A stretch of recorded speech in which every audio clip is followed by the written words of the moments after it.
Kisah Nabi Musa alaihi salam.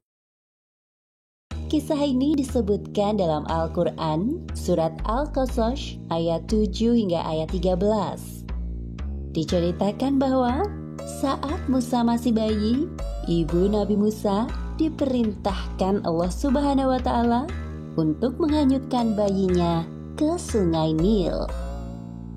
Hingga akhirnya bayi Musa ditemukan oleh keluarga Fir'aun dan diangkat menjadi anak yang kelak saat dewasa menghancurkan kekuasaan Fir'aun. Musa lahir di Mesir pada masa pemerintahan Fir'aun. Fir'aun adalah raja yang sangat sombong dan semena-mena terhadap rakyatnya. Bahkan dia mengaku sebagai Tuhan. Penduduk Mesir sebagian besar adalah bangsa Kipti. Selain itu juga banyak dari kalangan Bani Israel. Bangsa Kipti menyembah berhala dan Fir'aun sebagai Tuhan mereka, serta mempercayai para peramal dan tukang sihir. Pada suatu hari, para peramal kepercayaan Fir'aun datang ke istana. Wahai Fir'aun, kami datang membawa kabar buruk untukmu. Cepat, katakan apa itu? Ramalan kami mengatakan bahwa tak lama lagi akan lahir seorang anak laki-laki dari Bani Israel yang kelak saat dewasa dia akan menjatuhkan kekuasaanmu.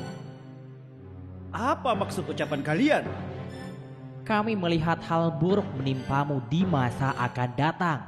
Sebaiknya kita bersiap-siap sebelum bayi laki-laki itu lahir. Fir'aun bersama para peramalnya mengadakan rapat. Muncul keputusan bahwa setiap wanita yang melahirkan bayi laki-laki pada tahun ini, maka bayinya harus dibunuh. Fir'aun telah menyiapkan algojo untuk membunuh para bayi laki-laki yang baru dilahirkan. Sementara itu, ibu Musa sangat khawatir jika anak yang dikandungnya adalah bayi laki-laki. Tibalah hari yang dinanti-nantikan.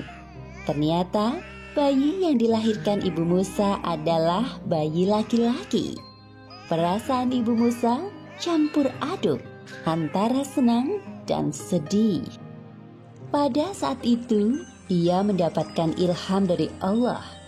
Seperti yang disebutkan dalam Al-Quran, surat Al-Qasas ayat 7.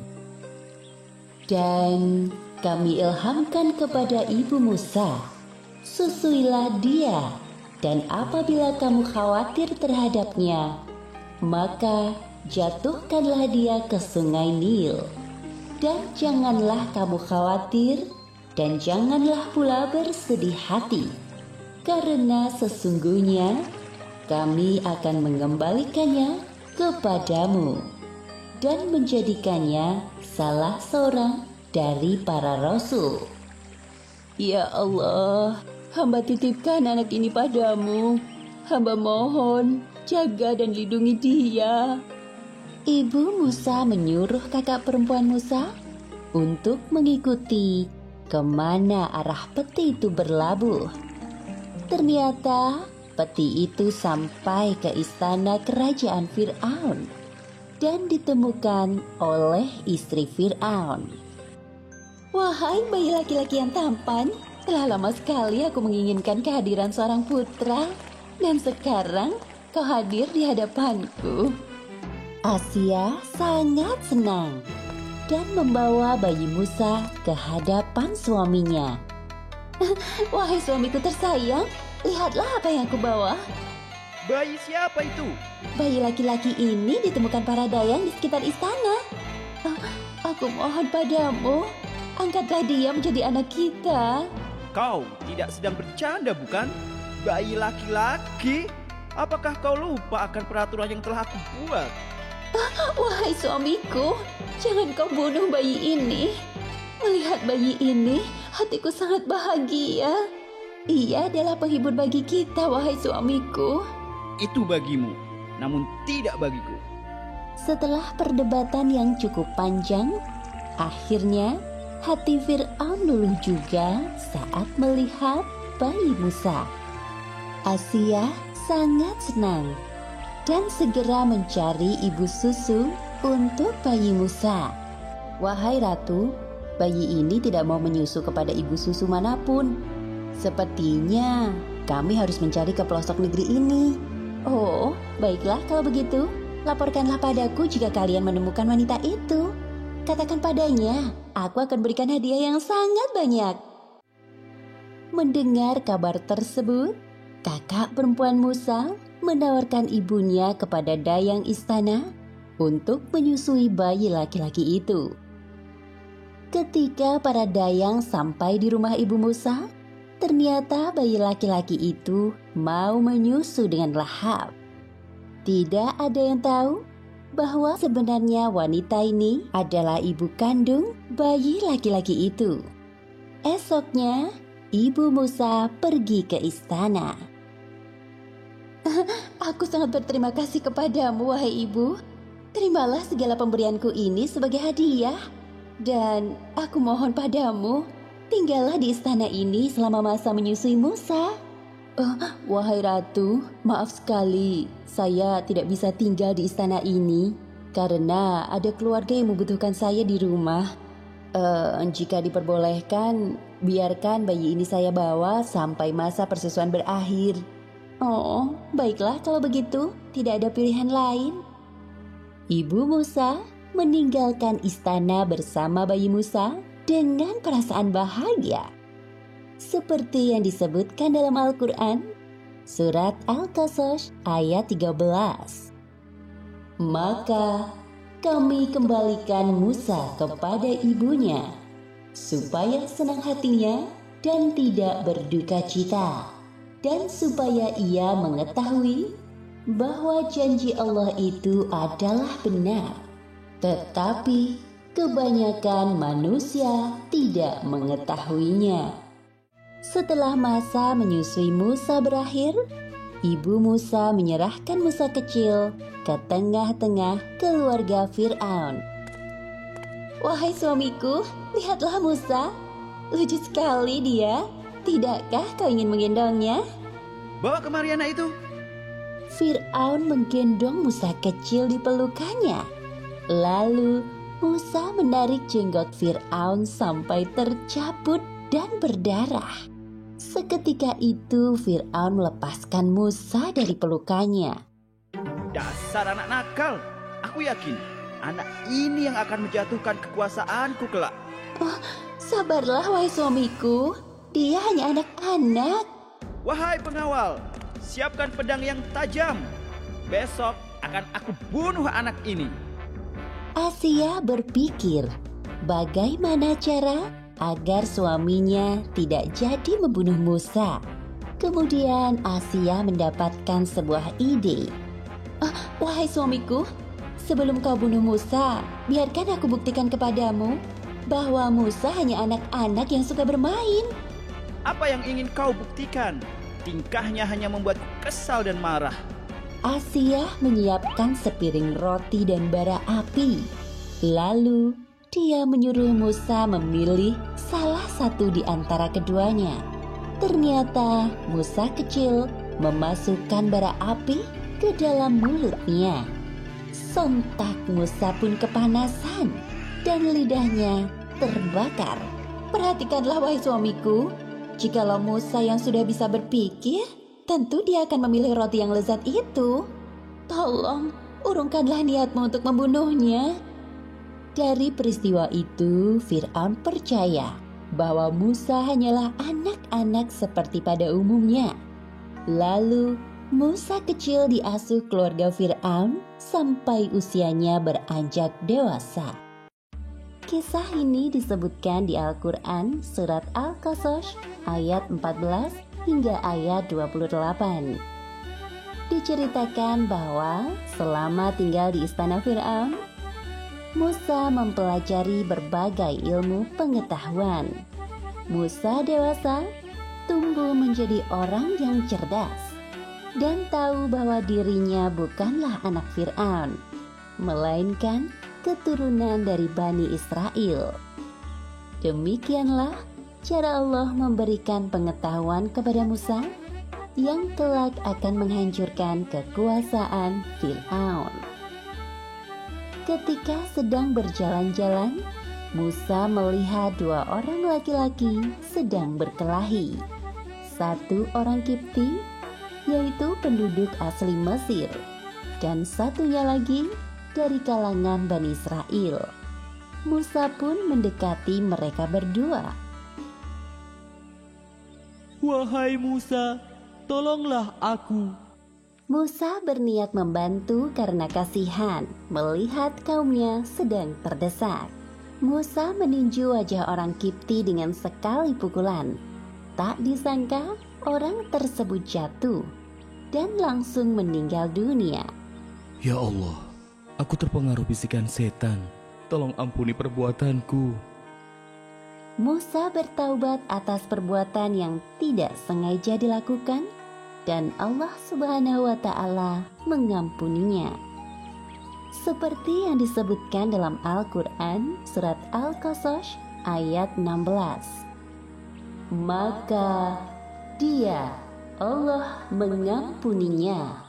Sungguh Allah, Dialah yang Maha Pengampun, Maha Penyayang. Keesokan harinya, Musa berjalan-jalan di kota dengan perasaan was-was. Lalu Musa melihat Bani Israel yang ditolongnya kemarin berkelahi lagi dengan orang Kipti yang lain. Bani Israel itu meminta pertolongan lagi kepada Musa. Ketika Musa hendak memegang orang Kipti, maka dia menghindar dan berkata, "Wahai Musa, apa kau mau membunuhku seperti orang Kipti yang kau bunuh kemarin?" Musa terdiam sejenak, menyesal atas perbuatannya. Sementara itu, orang Kipti yang menjadi musuh Bani Israel meninggalkan Musa dan Bani Israel. Setelah mendengar bahwa Musa membunuh orang Kipti, Fir'aun sangat marah dan semakin yakin bahwa Musa adalah anak laki-laki yang telah diramalkan akan menjatuhkan kekuasaannya. Pengawal, cepat tangkap Musa dan bawa ke hadapanku. Seorang laki-laki datang dan membawa kabar kepada Musa bahwa Fir'aun sedang mencarinya. Maka Musa bergegas meninggalkan Mesir. Selama perjalanan, Musa terus berdoa kepada Allah agar diselamatkan dari Fir'aun dan orang-orangnya. Kemudian sampailah Musa di sebuah kota bernama Madian. Musa kehausan. Ia mencari sumber air dan menemukan sebuah sumur yang ramai oleh penggembala ternak. Mereka memberi minum ternak-ternaknya sampai kenyang. Tampak di belakang 2 orang perempuan menunggu giliran. Timbullah rasa iba dalam diri Musa melihatnya. Maaf jika saya lancang bertanya, mengapa kalian tidak ikut memberi minum ternak-ternak kalian seperti para penggembala itu? Kami tidak dapat memberi minum ternak-ternak ini sebelum penggembala itu pulang. Aku akan membantu kalian. Tanpa menunggu para penggembala itu pergi, Musa ikut menimba air dari sumur dan memasukkan air ke timba besar. Kemudian Musa memberi minum ternak-ternak itu hingga ternak-ternak itu merasa kenyang. Wahai pemuda yang baik, terima kasih atas pertolonganmu. Setelah kedua perempuan itu berpamitan, Musa menyadari bahwa ia telah berjalan cukup jauh tanpa bekal sedikit pun. Kedua kakinya melepuh karena kepanasan dan perutnya keroncongan. Musa berteduh di sebuah pohon dan berdoa kepada Allah. Seperti yang disebutkan dalam Al-Quran surat Al-Qasas ayat 24. Ya Tuhanku, sesungguhnya aku sangat memerlukan sesuatu kebaikan yang Engkau turunkan kepadaku. Sesampainya di rumah, kedua perempuan itu menceritakan kejadian yang baru terjadi kepada ayahnya. Sang ayah adalah Nabi Syuaib. Kemudian sang ayah meminta anaknya untuk mengundang Musa untuk makan di rumah mereka. Allah Subhanahu wa Ta'ala menjawab doa Musa melalui perantara dua orang perempuan yang ditolongnya. Musa memperkenalkan diri dengan sopan kepada ayah mereka. Sang ayah bertanya kepada Musa tentang urusannya di Madian. Lalu Musa menceritakan tentang siapa dirinya dan penyebabnya sampai di kota ini. Wahai Musa, janganlah kamu takut dan khawatir. Sesungguhnya Allah telah menyelamatkanmu dari orang-orang yang zalim itu. Wahai ayah, bagaimana jika Musa membantu menggembala ternak-ternak kita? Selain baik, Musa kuat dan dapat dipercaya. Nabi Syuaib mempunyai usulan lain yang lebih baik. Seperti yang disebutkan dalam Al-Quran surat Al-Qasas ayat 27. Sesungguhnya aku bermaksud menikahkan engkau dengan salah seorang dari kedua anak perempuanku ini, atas dasar bahwa engkau bekerja padaku selama 8 tahun. Dan jika engkau cukupkan 10 tahun, maka itu adalah suatu kebaikan darimu. Dan aku tidak bermaksud memberatkan engkau. Insya Allah, engkau akan mendapatiku termasuk orang yang baik.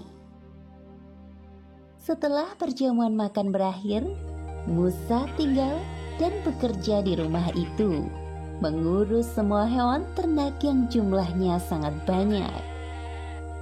Musa dinikahkan oleh sang ayah dengan salah satu dari anak perempuannya, sesuai dengan kesepakatan mereka. Kisah ini disebutkan dalam Al-Quran, surat Toha ayat 11 hingga 41. Diceritakan bahwa dalam perjalanannya dari Madian menuju Mesir, Musa berkesempatan untuk berbicara langsung dengan Allah Subhanahu wa Ta'ala di lembah suci Tua. Pada saat itulah Musa diangkat menjadi nabi sekaligus rasul oleh Allah Subhanahu wa Ta'ala.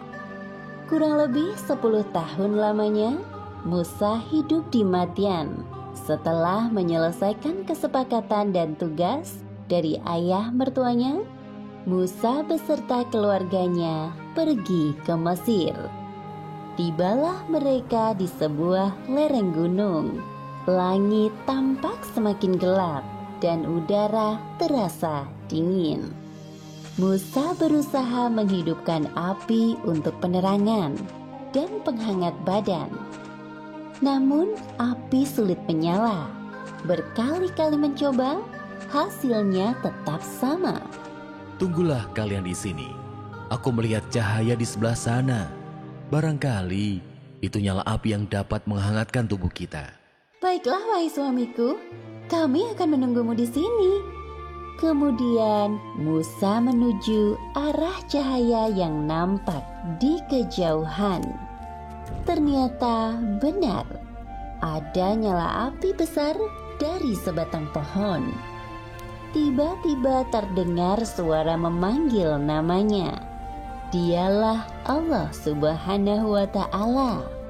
Allah Subhanahu wa Ta'ala memerintahkan Musa untuk melepaskan sandalnya, karena ia sekarang berada di lembah yang suci Tua. Saat itulah Allah mengangkat Musa sebagai nabi dan rasul. Kemudian Allah menurunkan wahyu kepada Nabi Musa, seperti yang disebutkan dalam Al-Quran, surat Toha ayat 13 hingga 14. Dan aku telah memilih engkau, maka dengarkanlah apa yang akan diwahyukan kepadamu. Sungguh, aku ini Allah, tidak ada Tuhan selain aku. Maka sembahlah aku dan laksanakan sholat untuk mengingat aku. Nabi Musa adalah salah satu nabi yang diberi kelebihan untuk berbicara secara langsung dengan Allah.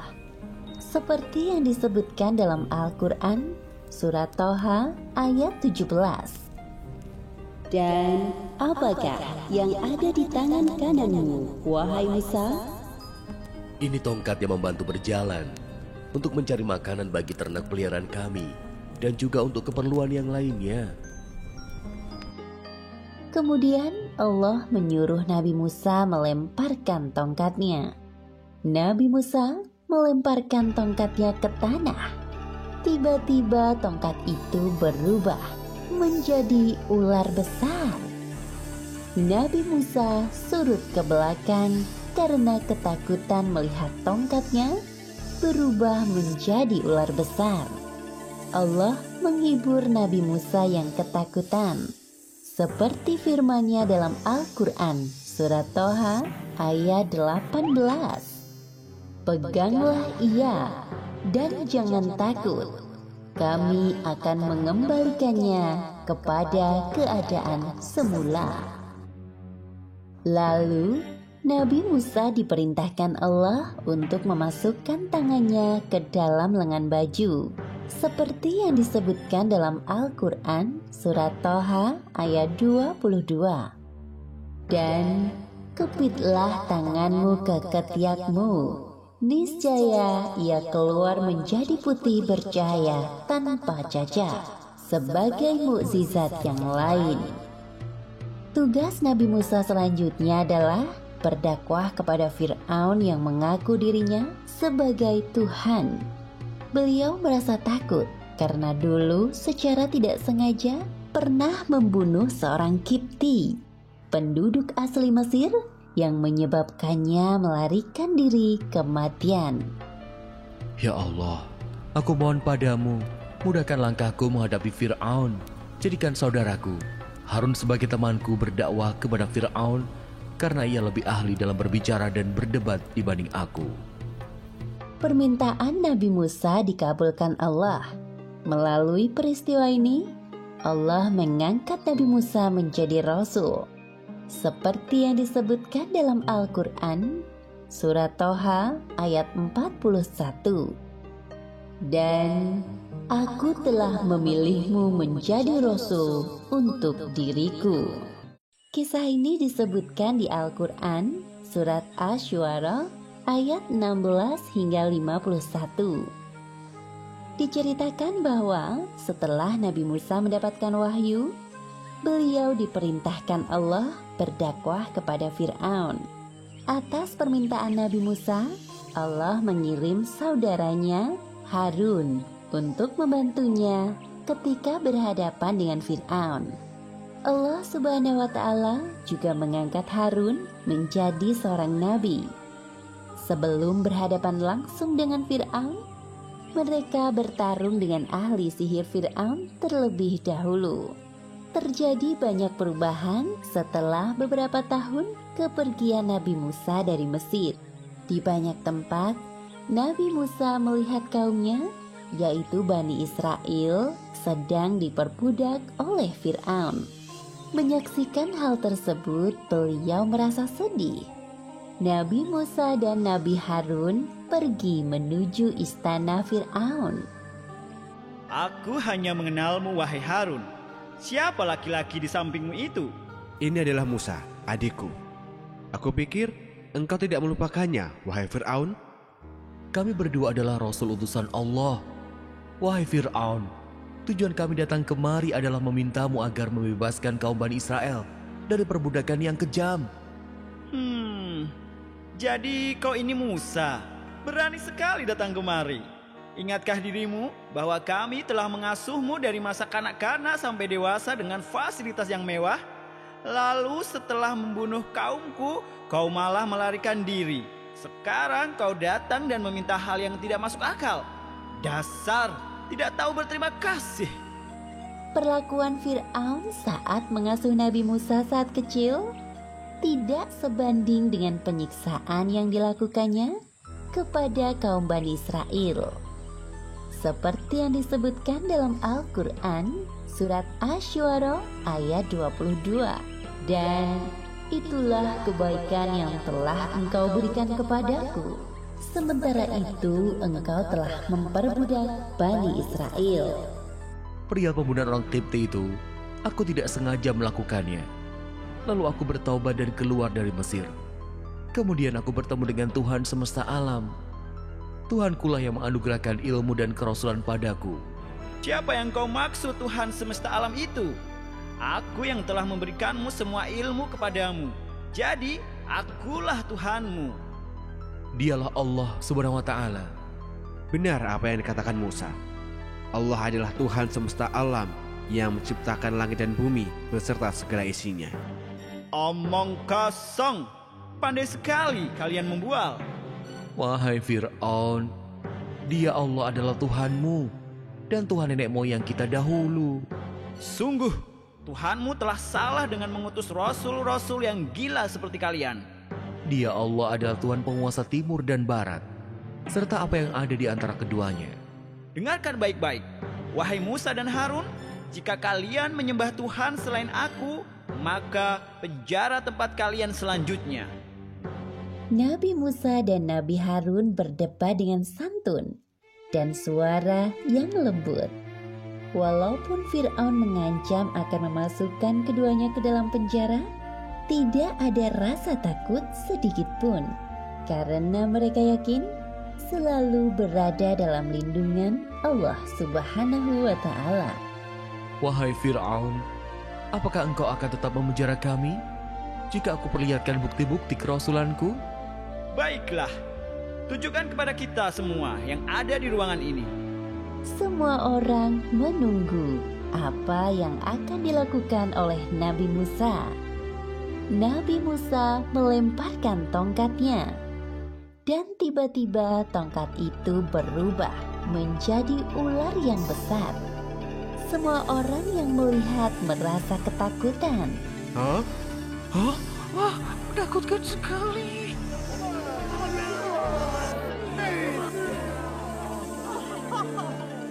Kemudian Nabi Musa mengeluarkan tangannya dari dalam bajunya.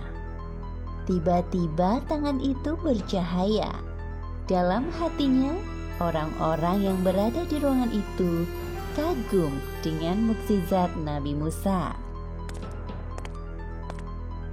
Lumayan juga sihirnya Musa ini.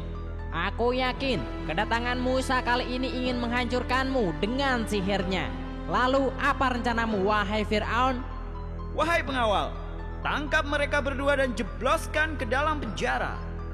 Sementara Nabi Musa dan Nabi Harun berada di penjara, Fir'aun mengumpulkan seluruh ahli sihir.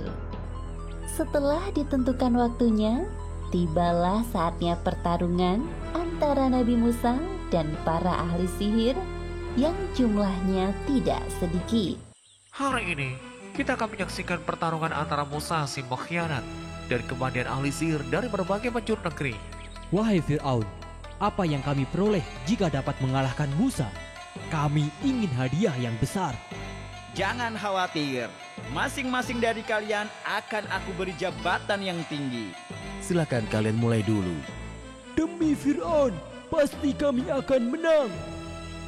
Para ahli sihir melemparkan tali temali yang berubah menjadi ular kecil yang jumlahnya sangat banyak. Sebenarnya itu adalah tipuan dari tali yang berwarna hitam. Sedangkan para ahli sihir itu membutakan mata orang-orang yang menyaksikan, seolah-olah tampak seperti ular. Kemudian Nabi Musa melemparkan tongkatnya. Tiba-tiba berubah menjadi ular besar yang dengan sigap melahap semua tipuan ahli sihir. Melihat mukjizat Nabi Musa yang dahsyat, para ahli sihir itu terketuk hatinya dan bersujud di hadapan Nabi Musa. Kami beriman kepada Tuhan semesta alam, Tuhannya Musa dan Harun. Mengapa kalian beriman kepada Musa tanpa izin dariku? Jika kalian tetap seperti itu, aku akan memotong tangan dan kaki kalian bersilangan. Lalu aku salib kalian semua. Para ahli sihir itu tetap pada pendiriannya dan tidak takut pada ancaman Fir'aun. Mereka pun berdoa seperti yang disebutkan dalam Al-Quran surat Asy-Syu'ara ayat 51. Sesungguhnya kami sangat menginginkan sekiranya Tuhan kami akan mengampuni kesalahan kami, karena kami menjadi orang yang pertama-tama beriman. Kisah ini disebutkan di Al-Quran surat Al-A'raf ayat 127 hingga 135. Setelah Nabi Musa mengalahkan ahli sihir Fir'aun sampai mereka bertaubat, tidak lantas menjadikan Fir'aun beriman kepada Allah. Fir'aun semakin bertindak sewenang-wenang terhadap Bani Israel, sampai Allah Subhanahu wa Ta'ala menurunkan azab kepada Fir'aun dan kaumnya. Nabi Musa tak henti-hentinya berdakwah kepada Fir'aun dan kaumnya agar mau beriman kepada Allah. Namun Fir'aun dan kaumnya tetap sombong dan tidak mau beriman kepada Allah. Hanya Bani Israel yang menjadi pengikut Nabi Musa. Wahai Fir'aun, aku tidak meminta kekuasaan atau kekayaanmu sedikit pun. Aku hanya mengajakmu untuk beriman kepada Tuhan Allah. Wahai Musa, akulah Tuhanmu yang sebenarnya. Seharusnya engkau yang beriman kepadaku. Hari demi hari, penderitaan kaum Bani Israel semakin berat. Mereka dijadikan budak dan pekerja kasar tanpa upah. Setiap orang yang berani melawan perintah Fir'aun atau tidak mau menyembahnya akan dihukum mati, termasuk membunuh anak laki-laki dari kaum Nabi Musa. Wahai Musa, kami sangat menderita hidup di Mesir ini. Bukankah engkau adalah utusan Allah? Mintalah kepadanya agar menghukum Fir'aun yang telah bertindak sewenang-wenang. Sabarlah wahai kaumku, sesungguhnya Allah tidak akan membiarkan hambanya terzolimi. Kemudian Allah menurunkan azab kepada Fir'aun dan kaumnya berupa kemarau panjang selama beberapa tahun. Seperti yang disebutkan dalam Al-Quran surat Al-A'raf ayat 130.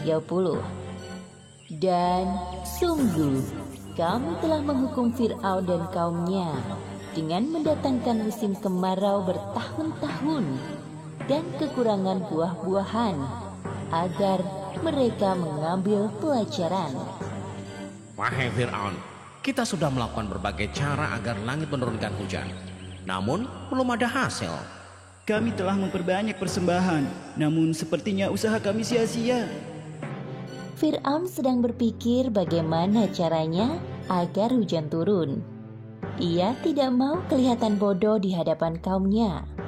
Fir'aun berjanji akan menyelesaikan masalah ini. Di istana, Fir'aun berdiskusi dengan para penasihat kerajaannya. Menurut kalian, apakah ada cara lain agar musim kemarau ini segera berganti? Ada satu cara yang belum kita lakukan, wahai Fir'aun. Apa itu? Kita belum meminta pada Tuhannya Musa. Bukankah Tuhannya Musa dapat melakukan segalanya? Baiklah, panggil Musa ke hadapanku. Nabi Musa mendatangi Fir'aun di kerajaannya seorang diri. Wahai Musa, kau punya Tuhan yang mampu melakukan apa saja. Benar bukan? Iya, benar. Saat ini Mesir sedang ditimpa kemarau panjang. Jika Tuhanmu dapat menurunkan hujan dari langit, maka aku akan beriman kepadanya. Benarkah yang kau ucapkan itu, wahai Fir'aun?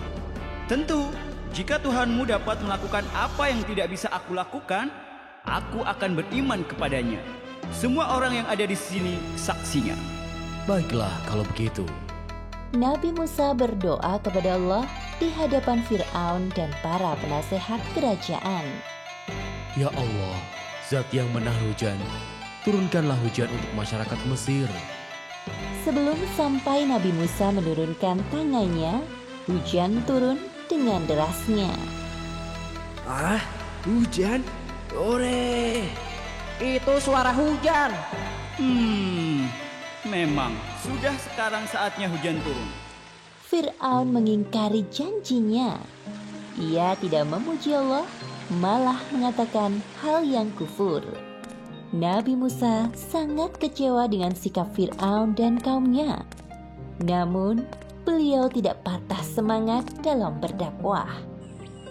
Wahai kaumku, ketahuilah bahwa hanya ada satu Tuhan yang pantas disembah. Dia Allah SWT. Ikutlah denganku dan surga balasan keimanan kalian. Namun, jika kalian lebih memilih menyembah selainnya, aku takut Allah akan menurunkan azab yang lebih pedih kepada kalian. Wahai Musa, bukti apapun yang engkau bawa, kami tetap tidak akan beriman kepadamu maupun ajaranmu. Benar apa katanya. Fir'aun satu-satunya Tuhan kami. Setelah panen melimpah, hujan tak kunjung berhenti. Lalu muncul angin topan yang dahsyat. Sebagaimana disebutkan dalam Al-Quran surat Al-A'raf ayat 133. Maka kami kirimkan kepada mereka topan, belalang, kutu, katak dan darah. Air minum berubah menjadi darah sebagai bukti-bukti yang jelas. Tetapi mereka tetap menyombongkan diri, dan mereka adalah kaum yang berdosa. Wahai Musa, mintalah kepada Tuhanmu agar Dia, Allah, menghentikan hujan ini. Kami berjanji akan beriman kepada Tuhanmu. Kemudian Nabi Musa berdoa kepada Allah dan hujan pun berhenti. Kemudian Allah juga menumbuhkan tanaman dan buah-buahan di kebun mereka. Namun ternyata mereka mengingkari janjinya. Inilah yang sesungguhnya kami inginkan. Beberapa hari berikutnya, Allah mengirimkan belalang di kebun-kebun mereka hingga semua tanamannya mati. Wahai Musa, sekali lagi kami mohon, mintalah kepada Allah agar mengusir belalang-belalang ini dari kebun kami. Maka kami akan beriman kepada Allah dan membiarkan Bani Israel pergi bersamamu. Kami bersungguh-sungguh. Nabi Musa kembali berdoa kepada Allah.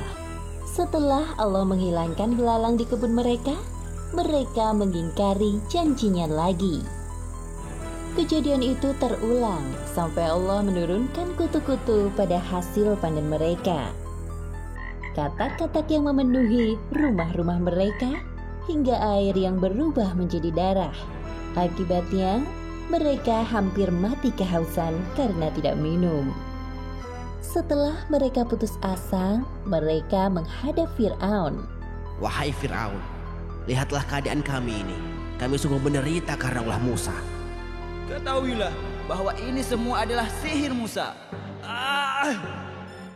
Kemudian Fir'aun mendatangi Nabi Musa dan kembali melakukan tipu dayanya.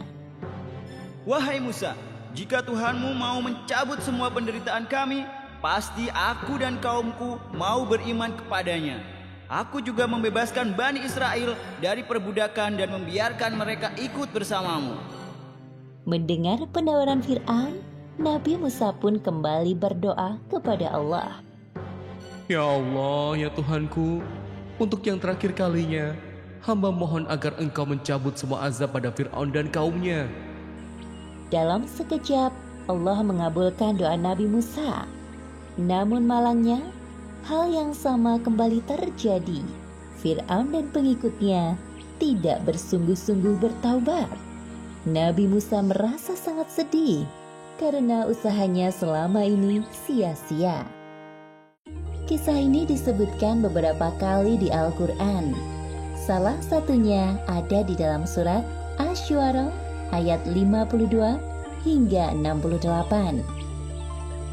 Setelah berkali-kali Fir'aun ingkar janji kepada Nabi Musa, maka Allah memerintahkan Nabi Musa dan Bani Israel agar segera meninggalkan Mesir. Namun Fir'aun dan bala tentaranya mengejar mereka sampai ke Laut Merah. Mesir kembali ramai dengan aktivitas masyarakatnya, seperti sebelum turunnya azab dari Allah. Sebenarnya setelah kejadian azab itu, kaum Kipti meragukan ketuhanan Fir'aun. dan mulai percaya kepada Tuhannya Musa. Namun Fir'aun dengan segala kuasanya menghasut pikiran mereka. Wahai kaumku, lihatlah perubahan yang terjadi pada Mesir sekarang. Semua ini tidak akan terjadi tanpa campur tangan ketuhananku. Buktinya, walaupun musibah datang secara bertubi-tubi, tanah pertanian kita tambah subur, sungai-sungai tidak pernah kering, dan pastinya buah-buahan makin melimpah. Orang-orang membenarkan ucapan Fir'aun dalam hati mereka. Lain halnya dengan kondisi kaum Nabi Musa. Bani Israel semakin tersiksa oleh perbudakan yang dilakukan kaum Kipti. Akhirnya mereka berduyun-duyun mendatangi Nabi Musa. Wahai Musa, kami sudah tidak tahan lagi hidup di sini. Apakah sebaiknya kita pergi saja dari Mesir? Ya, aku setuju. Kita pergi saja dari sini. Bersabarlah, wahai kaumku. Kemudian Nabi Musa berdoa kepada Allah agar diberikan solusi atas permasalahan kaumnya. Seperti yang disebutkan dalam Al-Quran surat Asy-Syu'ara ayat 52. Dan kami wahyukan, perintahkan kepada Musa, pergilah pada malam hari dengan hamba-hambaku Bani Israel, sebab pasti kamu akan dikejar. Malam harinya, Nabi Musa dan Bani Israel pergi meninggalkan Mesir secara sembunyi-sembunyi. Waktu malam dipilih agar kepergian mereka tidak terlihat oleh kaum Kipti dan orang-orangnya Fir'aun. Keesokan harinya, kabar tentang kepergian Musa dan para pengikutnya sampai juga ke telinga Fir'aun. Seenaknya saja mereka melarikan diri dariku. Wahai pengawal, siapkan pasukan untuk mengejar Musa dan Bani Israel. Aku yakin mereka belum pergi terlalu jauh. Lagi pula, jumlah Bani Israel tidak banyak. Tidak sulit bagi kita mengejarnya. Siap, Baginda. Setelah semua disiapkan, Fir'aun dan pasukannya menyusul Nabi Musa dan Bani Israel dengan menunggangi kuda dan peralatan perang yang hebat. Ketika Nabi Musa dan pengikutnya sampai di tepi laut, perjalanan mereka terhenti. Wahai Musa, sekarang bagaimana ini? Di depan kita terbentang lautan luas. Tanpa perahu, kita tidak bisa menyeberangi laut ini. Kami takut kalau Fir'aun dan pasukannya menyadari kepergian kita dan menyusul kita. Aduh, bagaimana ini wahai Musa? Wahai kaumku, sekali-kali kita tidak akan tersusul. Sesungguhnya Tuhanku besertaku. Kelak Dia akan memberi petunjuk kepadaku. Seperti yang disebutkan dalam Al-Quran surat Asy-Syu'ara ayat 62. Lalu kami wahyukan kepada Musa, pukullah laut itu dengan tongkatmu.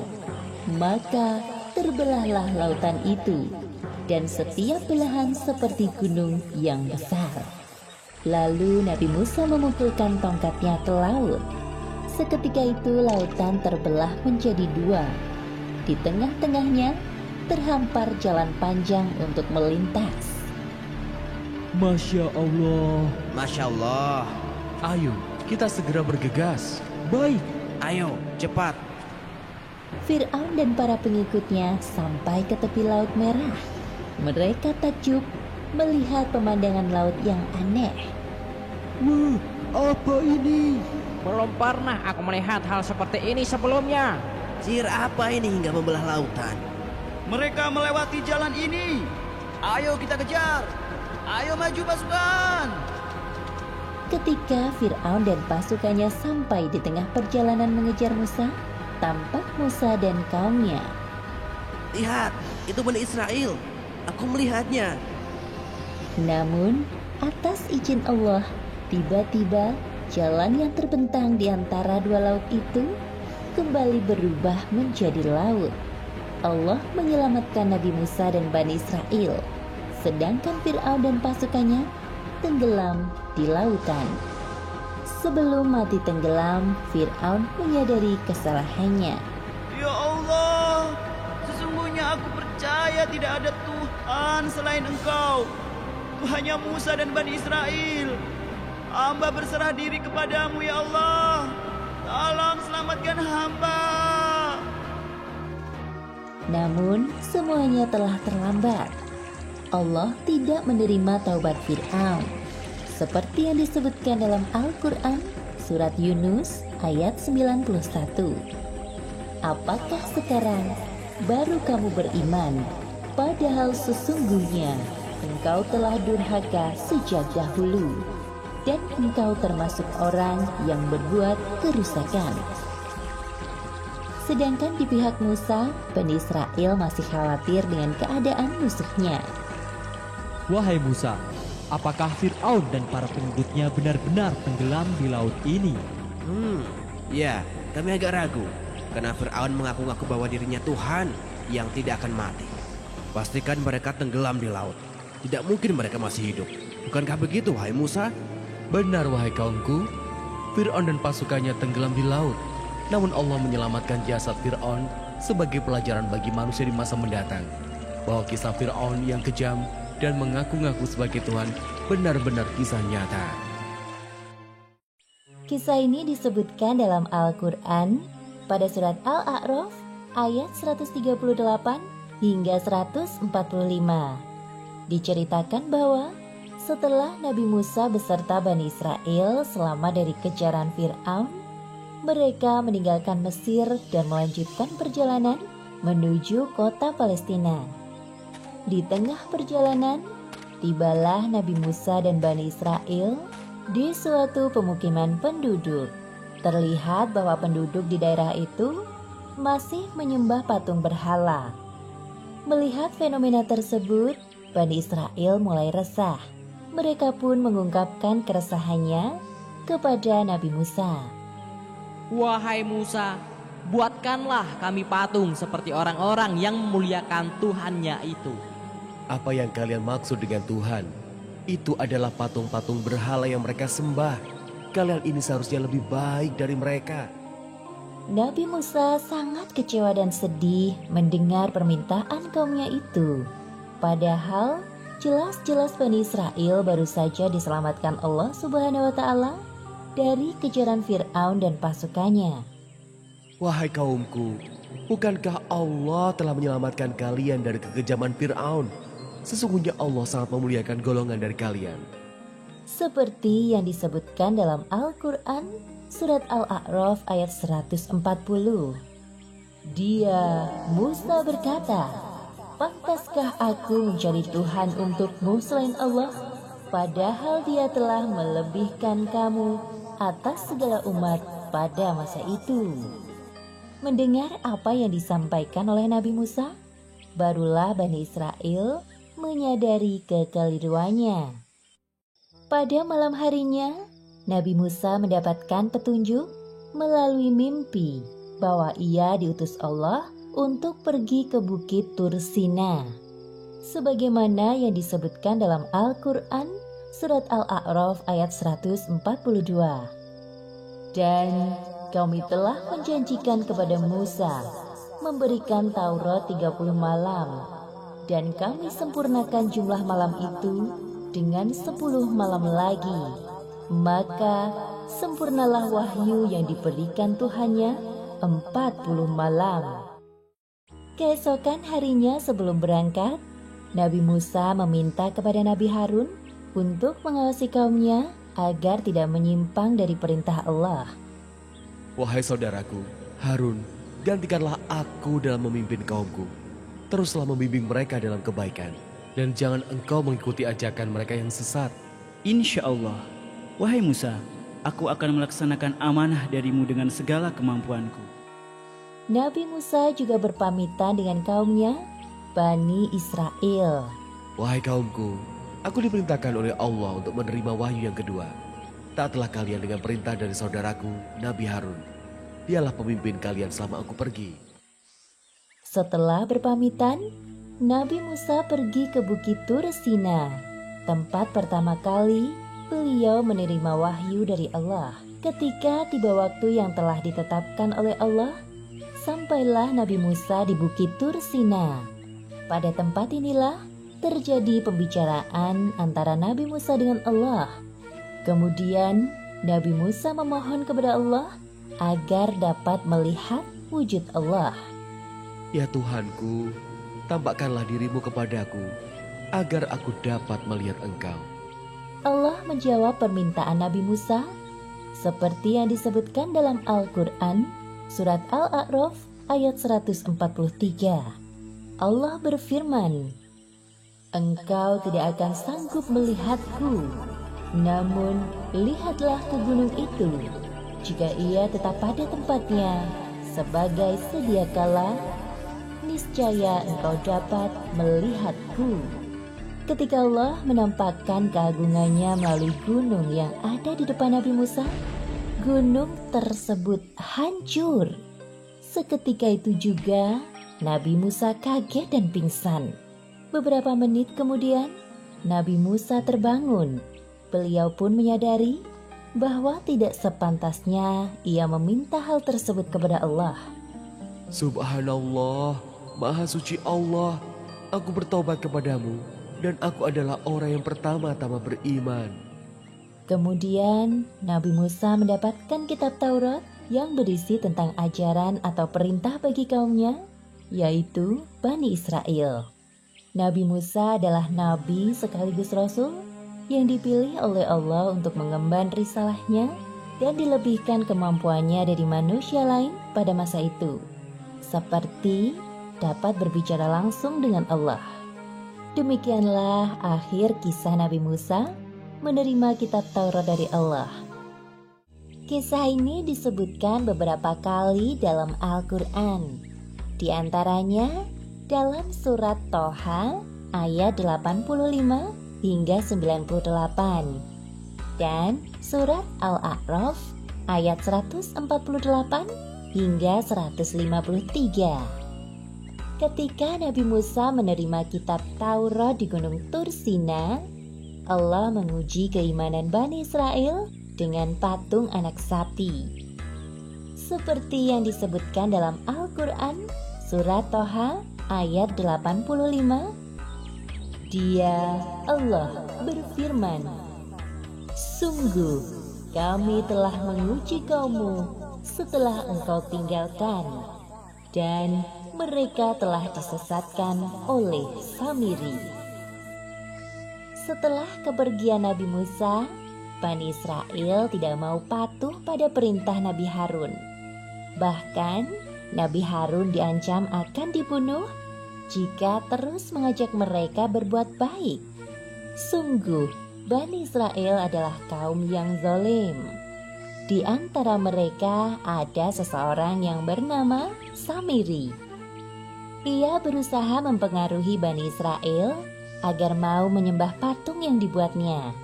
Patung tersebut terbuat dari emas, berbentuk seperti anak sapi. Orang-orang percaya bahwa patung anak sapi itu adalah Tuhan karena patung tersebut dapat mengeluarkan suara. Padahal sebenarnya suara itu berasal dari hembusan angin yang masuk ke dalam rongga patung dengan teknik yang dibuat oleh Samiri. Nabi Harun geram melihat kesesatan yang dilakukan Samiri dan Bani Israel lainnya. Beliau pun mengingatkan mereka dengan lemah lembut. Wahai kaumku, mengapa kalian menyembah benda tidak bernyawa itu? Sudah lupakah kalian kepada Allah, Tuhan semesta alam? Sudahlah Harun, engkau diam saja. Selama Musa belum kembali, kami tidak mau mematuhi perintah Nabi yang lemah sepertimu. Iya benar. Lagi pula kami telah menemukan Tuhan yang sebenarnya. Dia Tuhan yang dapat bersuara. Astagfirullahaladzim. Dengan mudahnya kalian menukar keimanan kalian kepada Allah dengan patung anak sapi ini. Sungguh kalian benar-benar telah berbuat zalim. Jika kamu terus mengoceh, kami tidak segan-segan membunuhmu, wahai Harun. Andai Musa mengetahui kesesatan ini, pasti dia akan murka kepada kalian. Nabi Harun sangat sedih dan kecewa melihat kaumnya menyembah patung anak sapi yang dianggap sebagai Tuhan mereka. Ya Allah, jadi selama ini mereka tidak benar-benar bertaubat. Setelah 40 malam berlalu, Nabi Musa kembali ke tengah-tengah kaumnya. Beliau sangat marah sekaligus sedih melihat perubahan yang terjadi dengan kaumnya. Kemudian Nabi Musa menghampiri saudaranya dengan penuh kemarahan. Wahai Harun, mengapa engkau hanya berdiri dan diam saja melihat perbuatan mereka itu?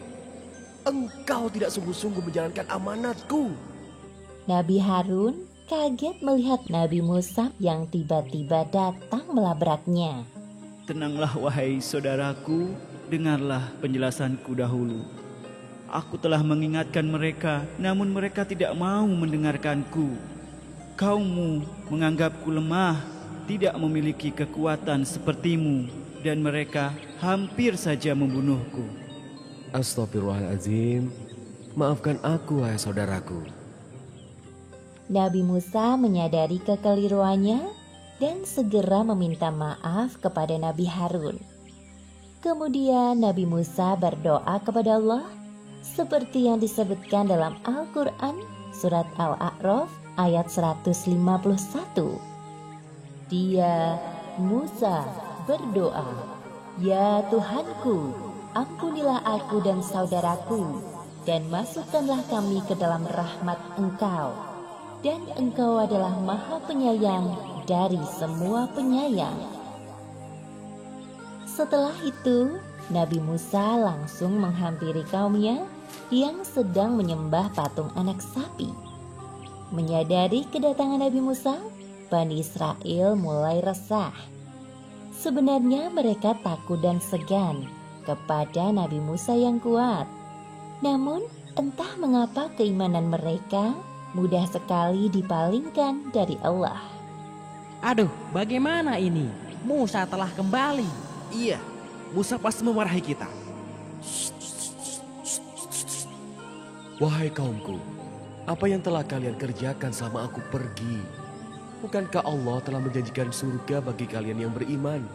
Tidakkah cukup dengan Allah menampakkan kekuasaannya di depan mata kalian satu persatu? Semudah itukah kalian berpaling darinya? Meskipun Nabi Musa sangat kecewa terhadap kaumnya, namun beliau tetap dapat mengontrol emosinya. Sedangkan Bani Israel mulai ketakutan dan mencari-cari alasan. Wahai Musa, sesungguhnya kami berpaling dari Allah bukan atas dasar kemauan kami sendiri, melainkan karena hasutan Samiri. Dia yang mengajak kami untuk menyembah patung anak sapi ini. Iya benar, salahkan saja Samiri. Kemudian Nabi Musa mencari orang yang bernama Samiri yang disebut-sebut sebagai dalang dari penyembahan patung anak sapi. Wahai Samiri, benarkah apa yang mereka katakan? Jika benar, apa yang membuatmu berani melakukan hal tersebut? Aku mengetahui sesuatu yang tidak mereka ketahui. Dengan semua pengetahuan yang aku miliki, maka jadilah patung anak sapi itu.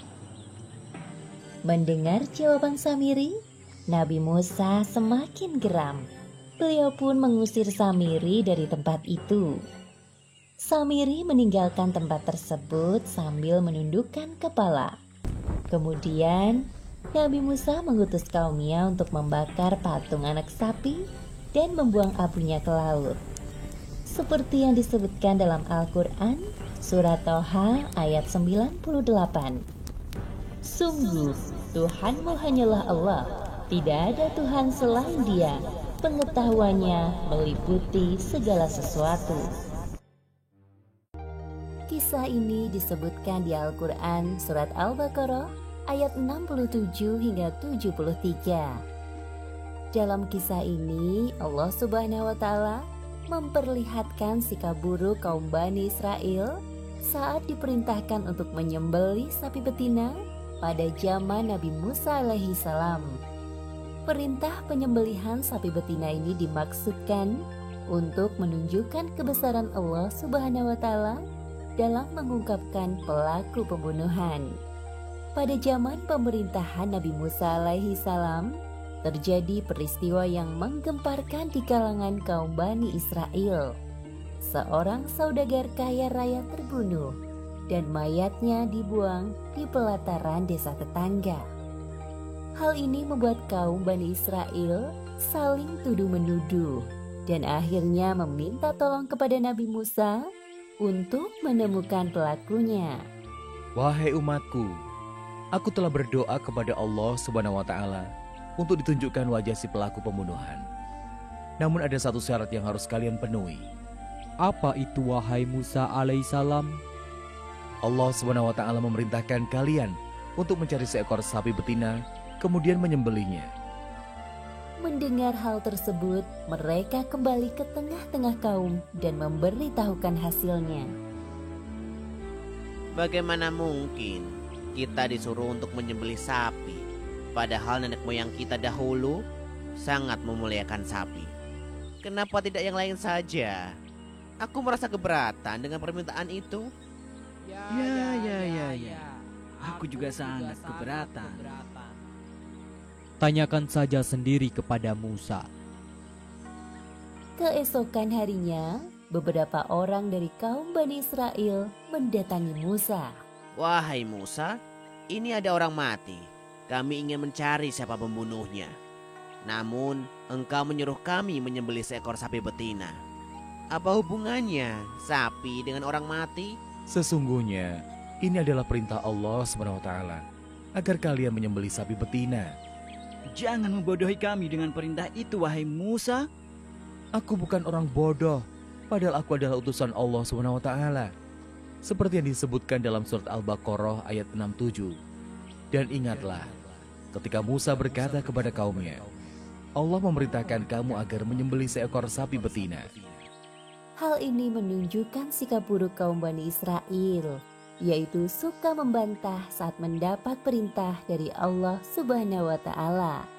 Wahai Musa, apabila itu benar yang diperintahkan Tuhanmu untuk kami, mohonkan kepada Allah agar menjelaskan ciri-ciri sapi itu, yang tua atau yang muda atau yang bagaimana. Allah Subhanahu wa Ta'ala mengatakan bahwa sapi betina itu tidak tua dan tidak muda, tetapi pertengahan antara itu. Maka carilah sapi betina itu.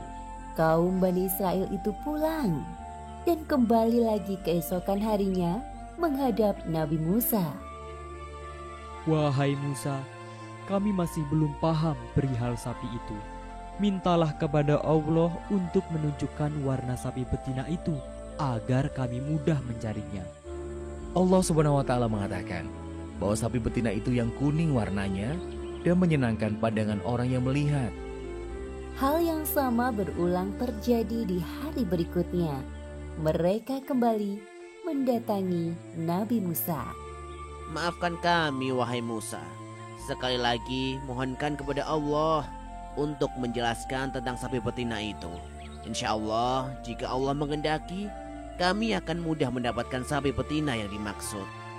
Allah Subhanahu wa Ta'ala mengatakan bahwa sapi itu adalah sapi betina yang belum pernah dipakai untuk membajak tanah dan mengairi tanaman. Tubuhnya sehat dan tidak ada belang sedikit pun.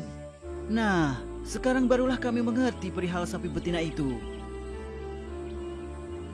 Tak jauh dari perkampungan Bani Israel, hiduplah seorang pemuda soleh bersama ibunya di sebuah rumah sederhana. Ayah pemuda soleh itu sudah tiada dan meninggalkan seekor sapi betina. Sapi ini sangat mirip dengan sapi yang dicari oleh kaum Bani Israel. Nak, untuk makan kita besok, tolong kau jual sapi peninggalan ayahmu ke pasar. Jika ada yang memberikan emas sepenuh kulit sapi kita, Ibu redo melepaskannya. Baiklah, Bu. Besok aku pergi ke pasar untuk menjual sapi itu. Keesokan harinya, pemuda saleh itu pergi ke pasar membawa sapi betina. Hal itu diketahui Bani Israel yang lewat di pasar. Mereka segera mendatangi pemuda itu. Wahai anak muda, apakah kau hendak menjual sapi betina ini? Benar, Tuan. Ibuku menyuruhku menjual sapi betina ini. Berapa harga yang ibumu minta untuk sapi ini? Tuan bisa membelinya dengan emas sepenuh kulit sapi ini, agar ibuku ridho melepaskan sapi betina ini. Ketiga orang dari kaum Bani Israel ini berdiskusi dan memperhatikan sapi betina yang ciri-cirinya sangat mirip dengan sapi yang mereka cari. Baiklah, ini sekantong emas yang kau minta. Terima kasih Tuan. Setelah mendapatkan sapi betina dari pemuda saleh tadi, laki-laki itu memberitahu kaumnya yang lain dan mendatangi Nabi Musa alaihi salam. Nabi Musa kemudian menyuruh semua kaum Bani Israel berkumpul di sebuah padang yang luas. Wahai Musa, kami telah mendapatkan sapi betina dengan ciri-ciri seperti yang Tuhanmu sebutkan dan menyembelihnya. Sekarang tunjukkan kepada kami pelaku pembunuhan itu, agar kami tidak saling menuduh satu sama lain. Nabi Musa alaihi salam menyuruh mereka mengambil salah satu bagian dari sapi betina itu, lalu memukulkannya pada mayat, seperti yang disebutkan dalam surat Al-Baqarah ayat 73. Lalu kami berfirman, pukullah mayat itu dengan bagian dari sapi itu. Demikianlah Allah menghidupkan orang yang telah mati. Dan Dia memperlihatkan kepadamu tanda-tanda kekuasaannya agar kamu mengerti. Sesungguhnya orang yang telah membunuhku adalah saudara sepupuku sendiri. Ia sangat serakah dan ingin mengambil semua hartaku. Akhirnya kasus pembunuhan di kalangan Bani Israel terungkap atas izin Allah melalui Nabi Musa alaihi salam. Sebagaimana disebutkan dalam surat Al-Baqarah ayat 72. Dan ingatlah ketika kamu membunuh seseorang, lalu kamu tuduh-menuduh tentang itu. Tetapi Allah menyingkapkan apa yang kamu sembunyikan. Subhanallah, Maha Suci Allah. Ternyata benar apa yang diperintahkan Tuhanmu, wahai Nabi utusan Allah. Maafkan sikap kami yang suka bertanya dan membantah perkataanmu. Sesungguhnya kami termasuk golongan orang-orang yang merugi karena telah menghabiskan banyak waktu untuk mencari sapi betina ini. Kisah ini diceritakan dalam Al-Quran, surat Al-Baqarah ayat 54 hingga 56. Setelah Nabi Musa mengetahui bahwa Bani Israel menyembah patung anak sapi, beliau marah dan kecewa. Kemudian Nabi Musa menyuruh kaumnya bertaubat kepada Allah atas perbuatan syirik tersebut. Seperti yang disebutkan dalam Al-Quran, surat Al-Baqarah ayat 54. Dan ingatlah ketika Musa berkata kepada kaumnya, "Hai kaumku, sesungguhnya kalian telah menganiaya diri sendiri, karena kalian telah menjadikan anak lembu sesembahan kalian. Maka bertobatlah kepada Tuhan yang menjadikan kalian, dan bunuhlah diri kalian. Hal itu adalah lebih baik bagi kalian pada sisi Tuhan yang menjadikan kalian. Maka Allah akan menerima taubat kalian." Kemudian Bani Israel saling membunuh satu sama lain untuk menebus dosa syirik yang telah mereka lakukan. Tidak semua dari kaum Nabi Musa meninggal. Allah menyisakan yang terbaik dari Bani Israel. Setelah itu, Nabi Musa, Nabi Harun dan kaumnya yang tersisa melanjutkan perjalanan. Tibalah mereka di suatu bukit. Pada saat itulah, Nabi Musa hendak bermunajat kepada Allah. Wahai kaumku, tunggulah kalian sebentar di sini. Aku hendak bermunajat dengan Allah. Bolehkah kami ikut, wahai Musa? Tentu, mari ikut bersamaku. Namun, Bani Israel tidak dapat menyaksikan pembicaraan antara Allah dan Nabi Musa karena ada tabir atau pemisah di antara Nabi Musa dan kaumnya. Lalu timbullah rasa penasaran dalam benak Bani Israel. Andai saja kita dapat melihat wujud Allah secara langsung seperti Musa. Iya, aku iri dengan Musa. Aku juga ingin melihat Tuhanku secara langsung. Kita minta saja pada Musa bukankah selama ini permintaan kita selalu dikabulkan oleh Allah? Ya, aku setuju. Bani Israel adalah kaum yang serakah. Betapa lancangnya permintaan mereka kepada Allah dan Rasul-Nya. Setelah selesai bermunajat dengan Allah, hilanglah pembatas antara Nabi Musa dan kaumnya. Wahai Musa, kami juga ingin sepertimu, dapat berbicara langsung dengan Allah. Tolong mintakan kepada Allah, wahai Musa. Atau kami tidak akan beriman kepadamu sebelum kami melihat wujud Allah secara langsung. Nabi Musa tidak mengerti apa yang difikirkan kaumnya. Permintaan itu tidak sepantasnya diutarakan. Perilaku kaumnya kali ini sungguh tidak beradab. Tiba-tiba langit berwarna gelap, seperti akan turun hujan, tampak seberkas kilat. Seperti yang disebutkan dalam Al-Quran, surat Al-Baqarah ayat 55. Dan ingatlah ketika kamu berkata, wahai Musa, kami tidak akan beriman kepadamu sebelum kami melihat Allah dengan jelas. Maka halilintar menyambarmu, sedang kamu menyaksikan. Bani Israel meninggal seketika itu juga tersambar halilintar. Nabi Musa dan Nabi Harun kaget menyaksikan peristiwa tersebut. Mereka berdua sedih melihat azab yang menimpa kaumnya. Ya Allah, hamba mohon hidupkanlah kembali mereka dan terimalah taubat mereka. Hamba tidak ingin mereka yang sudah baik kembali menyimpang. Peristiwa ini menunjukkan Nabi Musa memiliki sifat penyayang dan sabar menghadapi kaumnya. Nabi Musa pasrah berdoa kepada Allah, lalu Allah mengabulkan doanya.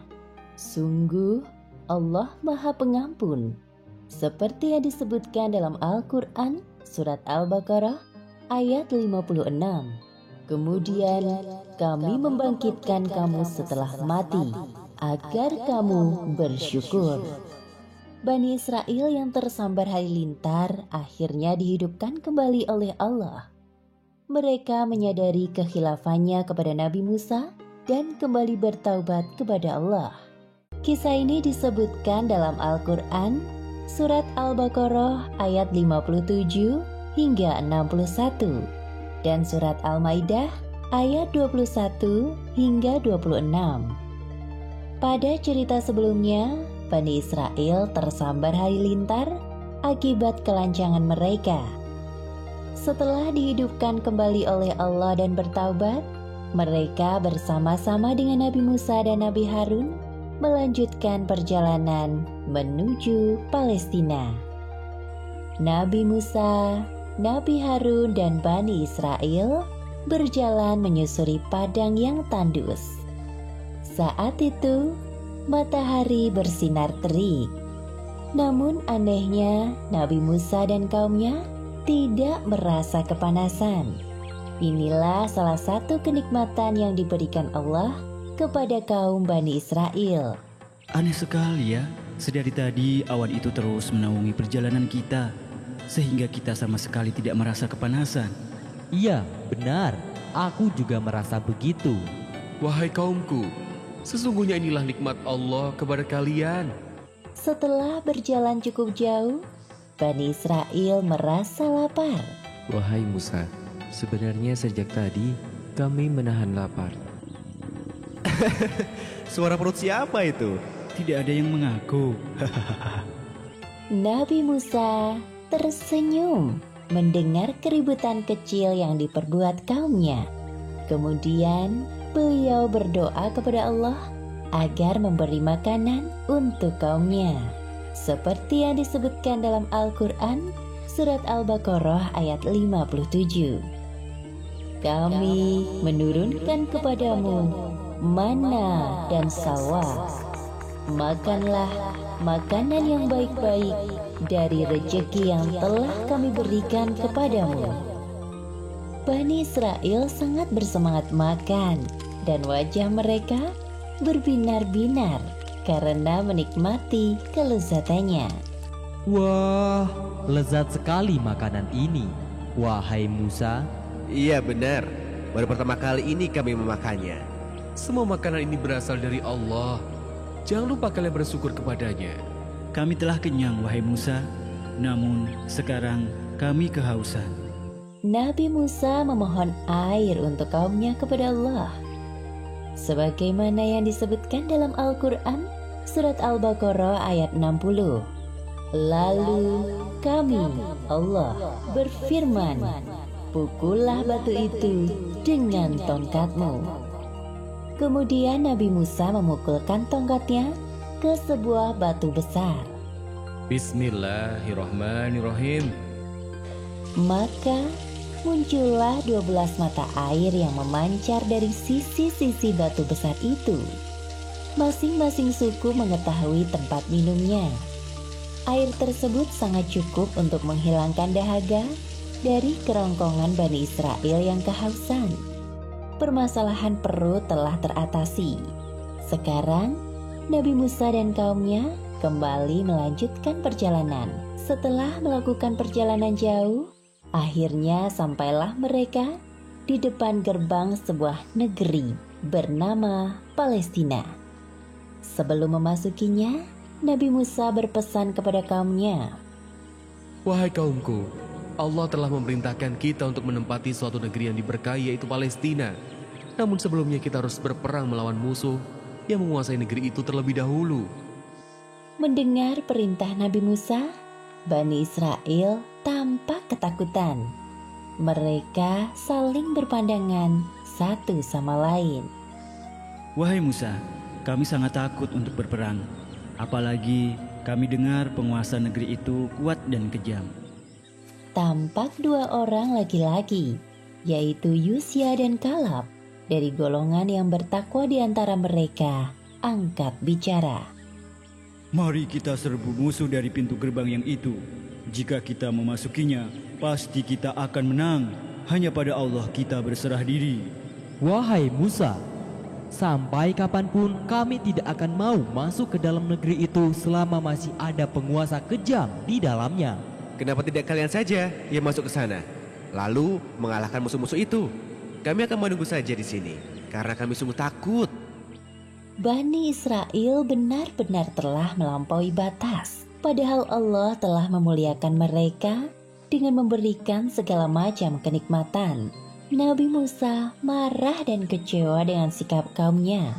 Kemudian beliau berdoa kepada Allah agar dijauhkan dari kaumnya yang membangkang. Seperti dalam surat Al-Maidah ayat 25. Berkata Musa, "Ya Tuhanku, aku tidak menguasai kecuali diriku sendiri dan saudaraku. Sebab itu, pisahkanlah antara kami dengan orang-orang yang fasik itu." Kemudian Allah menjawab doa Nabi Musa seperti yang disebutkan dalam Al-Quran, surat Al-Maidah ayat 26. Allah berfirman, "Jika demikian, maka negeri itu terlarang buat mereka selama 40 tahun. Selama itu, mereka akan mengembara kebingungan di bumi." Inilah hukuman Allah kepada Bani Israel yang tidak mau menjalankan perintahnya. Selama 40 tahun lamanya, mereka hidup di sekitar padang pasir bebatuan, sampai generasi penakut ini meninggal dan digantikan generasi selanjutnya yang pemberani. Kemudian generasi yang pemberani ini berperang melawan musuh di negeri Palestina di bawah pimpinan Nabi Yusya setelah wafatnya Nabi Musa. Demikianlah akhir kisah Nabi Musa dan Bani Israel.